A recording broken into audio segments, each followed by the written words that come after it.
Welcome back to Catholic Bible Channel. Sorry for my absence, but unfortunately, I took a little trip to the beach and my camera gear got very dirty. Nothing was ruined, but I had to order a special kit and carefully clean everything. Needless to say, I'm happy to be back and I'm excited to share this new Catholic Children's Bible out of St. Mary's Press. Full disclosure, I've read very little of this Bible and gotten all my notes from my son, who has been reading this Bible extensively. The translation here is different than what I'm used to.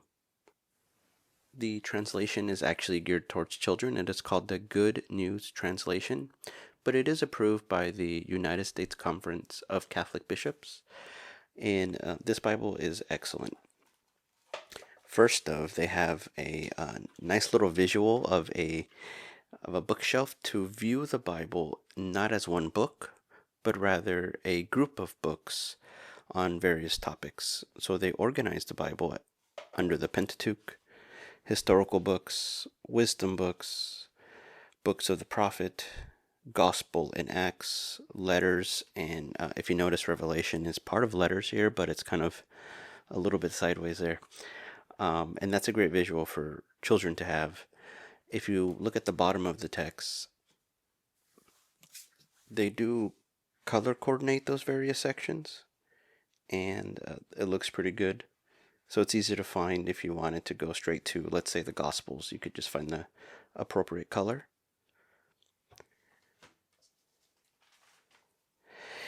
Most sections have a visual of the main stories within the section, and then they have like a brief synopsis. For example, we're pretty familiar with the fall of man. Adam and Eve disobeys God, and then they give you some key verses for that section, a quick summary of it, and then try to put it into action. So if you were a child and reading this, they would give you some ideas of how to best put this information into action. And finally, to try to get the individual child to remember, they show you some pictures and they prompt you to tell the story of what has happened.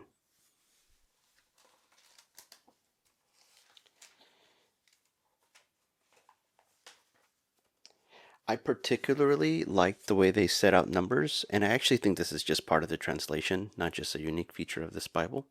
But if you look at numbers here, if you've read numbers in a Bible geared towards adults, it's rather difficult to kind of keep reading through all the lists of people.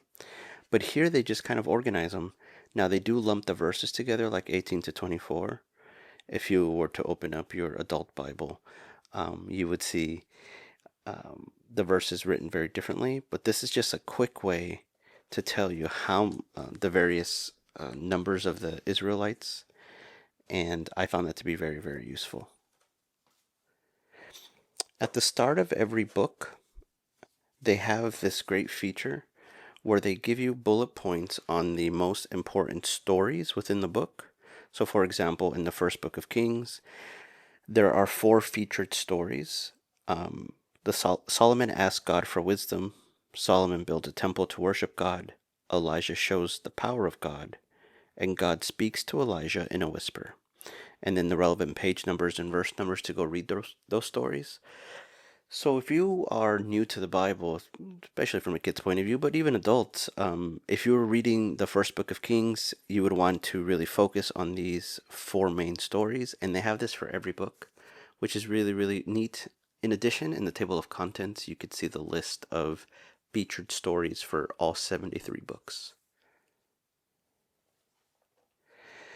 The wisdom literature, at least for the Psalms, looks kind of like this. It's laid out in these columns, and it's like that throughout. So that's pretty traditional in Bibles. However, if you look at Proverbs, we're back to the regular columns since it's not considered poetry in the same way as Psalms is.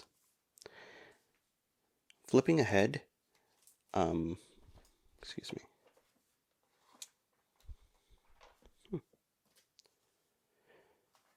Flipping ahead between the Old and the New Testament, you'll see many more of these stories because there's so many different parables and important gospel stories that you're going to come across these pictures more regularly where they try to break things down at a simpler level for kids and they try to emphasize the various different important verses. In total, they have over 100 full pages like this. Now, full disclosure, this paper is really thin, but I found it very simple to read where it wasn't too cumbersome like to bleed through. And overall, that was not a problem for me. And considering they have full page colored photos throughout, to a kid's perspective, I found it to be very useful. And finally, my son wanted me to point this out that in the back they have some stickers, which he has used some because, it is for kids. That's pretty cool. In addition, he wanted me to point out that they have this page of Bible passages for special times, like when you're feeling happy or sad, or maybe when you're afraid, and so forth. And they kind of steer you towards certain verses that span the Old and the New Testament. You could see some of the pages are crinkling already because they're near the end. My son has used this every day for not quite a full year, but I would say on at least 250 occasions. He's not exactly gentle with this Bible. It gets thrown in a backpack, in the car. He'll take it with him on road trips, etc. And it still looks great.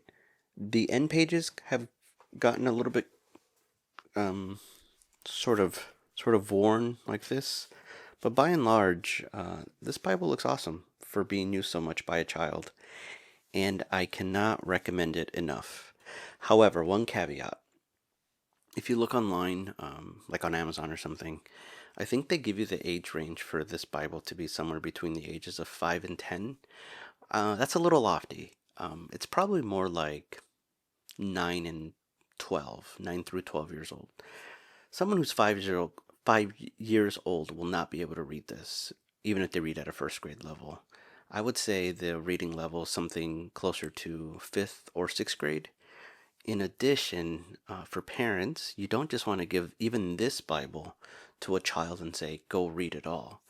Because my wife and I did that, and then my son got into Genesis with the Moabites, for example, or maybe later on some other stories throughout the Old and New Testament. You still have to be careful with that because they still go through those stories verse by verse. The only time they combine verses is in Numbers, where it's easier to combine, make a chart of the different tribes and the amount of people in them, and also the genealogy. Other than that, it's still a verse by verse translation pretty much throughout. So do be mindful of that if you have young children. For example, I don't want my 10-year-old son reading every verse in the Bible at this moment. In time, my son will read the entire Bible, but for the time being, we're going to tell him, mom and dad will tell him which books he's allowed to read. However, I have a question for you. Have you ever thought of putting restrictions on your children's Bible reading habits? I mean, I'm not talking about someone who's 16 or 17, but an actual child. And I say this because my wife and I did have to take some time and really think about what is appropriate. I know a few weeks back I reviewed the Great Adventure Chronicles, and that was great because that's very much age appropriate. And even though the language in this translation is supposed to be for a lower reading level, it's still the entire Bible. So we'll be as careful as we can be now and moving forward. If you have any recommendations for other children's Catholic Bibles or Catholic reading material, please let me know down below because I'm always searching for what I can do to enhance my children's ability to understand Scripture. Take care, God bless, and rejoice that Christ is Lord.